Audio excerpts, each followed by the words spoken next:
bersyukur dan berterima kasih buat kesempatan yang Tuhan masih berikan kepada kami untuk sama-sama belajar akan firman Tuhan.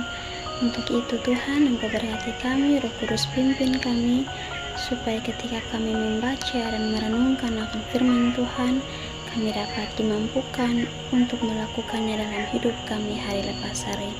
Dalam nama Yesus kami berdoa. Amin.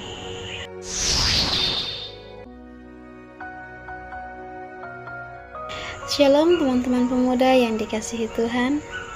Puji nama Tuhan, oleh kasih-Nya kita boleh dapat bersama-sama merenungkan firman Tuhan melalui channel ini. Saudara-saudara, kita hidup di zaman dimana banyak pemuda merasa harus ikut arus supaya diterima. Namun kebenarannya sederhana. Dunia tidak berubah oleh orang yang ikut arus, tetapi oleh orang yang berani berbeda. Pertanyaannya, apakah hidup kita hari-hari ini hanya mengikuti dunia atau sungguh-sungguh memberi dampak? Untuk itu, saya mengajak kita semua, mari kita sama-sama belajar kebenaran firman Tuhan yang terdapat dalam Matius pasal 5 ayatnya yang ke-13 hingga ayatnya yang ke-16. Yesus berkata bahwa kamu adalah garam dunia, kamu adalah terang dunia. Perhatikan baik bahwa Yesus tidak berkata kamu seharusnya, tetapi kamu adalah. Artinya bahwa identitas kita sebagai pemuda Kristen sudah jelas di dalam Kristus. Ada 3 poin penting yang ingin saya bagikan kepada kita semua. Yang pertama adalah pemuda yang berdampak itu menjaga nilai hidupnya. Dalam Matius 5 ayat yang ke-13, di situ dikatakan bahwa jika kita ingin hidup berdampak, hal pertama yang harus kita jaga adalah nilai hidup. Yesus berkata kita adalah garam dunia.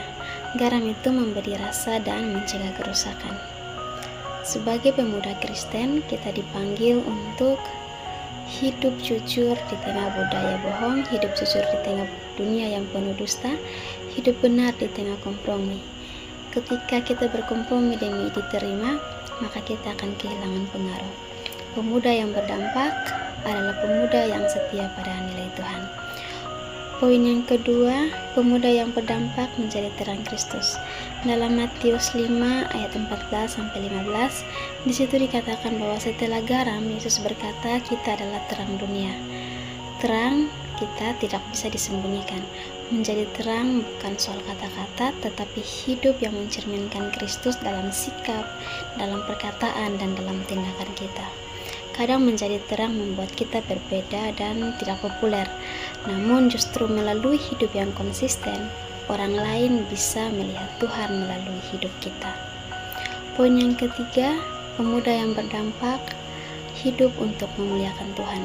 Dalam Matius pasal 5 ayat yang ke-16 dikatakan bahwa tujuan kita menjadi garam dan terang adalah memuliakan Tuhan, bukan diri sendiri. Hidup kita adalah kesaksian.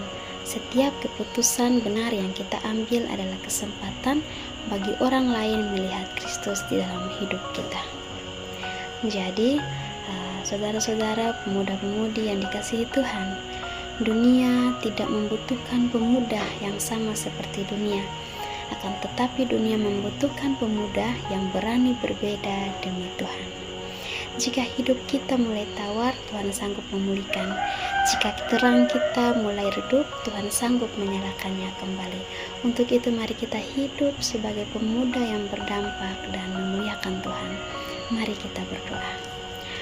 Kami bersyukur dan berterima kasih Tuhan buat firman Tuhan yang begitu luar biasa dalam hidup kami. Kami minta supaya Roh Kudus yang memampukan kami untuk melakukan firman Tuhan. Di dalam nama Tuhan Yesus Kristus kami berdoa. Amin. Sebagai penutup, saya ingin mengingatkan kita bahwa jangan takut berbeda, karena Tuhan memakai pemuda yang berani hidup benar untuk mengubah dunia. Tuhan Yesus memberkati. Shalom.